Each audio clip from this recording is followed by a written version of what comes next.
Je január 2009. Uplynulo 6 rokov. Predal sa majetok za 0,5 miliardy. K januáru 2009 nebol v Poprade odovzdaný ani jeden nájomný byt. Ku koncu roku 2009 ich bude asi 8 000. Žalostne málo na to, čo povedali niektorí poslanci.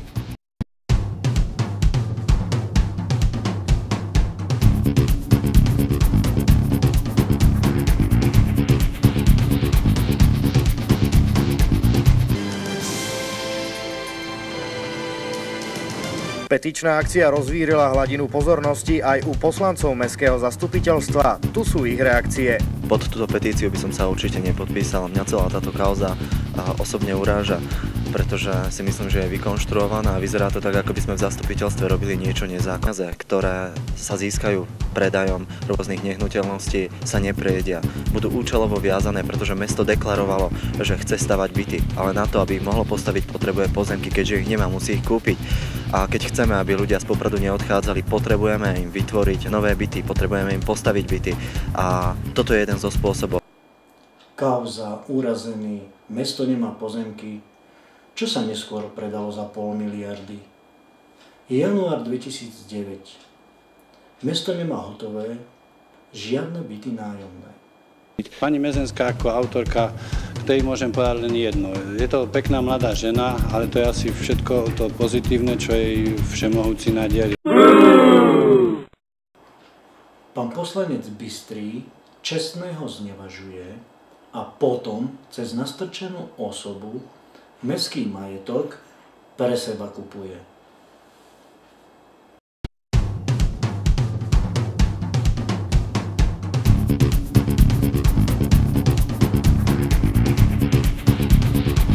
Pokiaľ mesto začína robiť politiku výstavby bytov, s ktorou súhlasila ona, to znamená, že musí nakumulovať financie.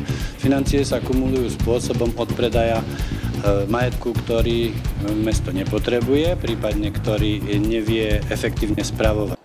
Majetok, ktorý nevedia spravovať, ktorý je nepotrebný, aj u poslanca končí.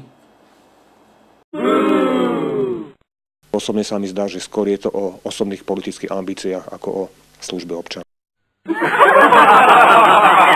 Osobne som trošku prekvapený, pretože pani poslankyňa pri schvaľovaní týchto odpredajov neprotestovala, ako nevyjadrovala žiaden nesúhlas. Pán poslanec Lučiviansky, ak niekto hlasuje proti, tak nesúhlasí. A vaša služba občanovi v majetkovej komisii neobstojí pred čestnými.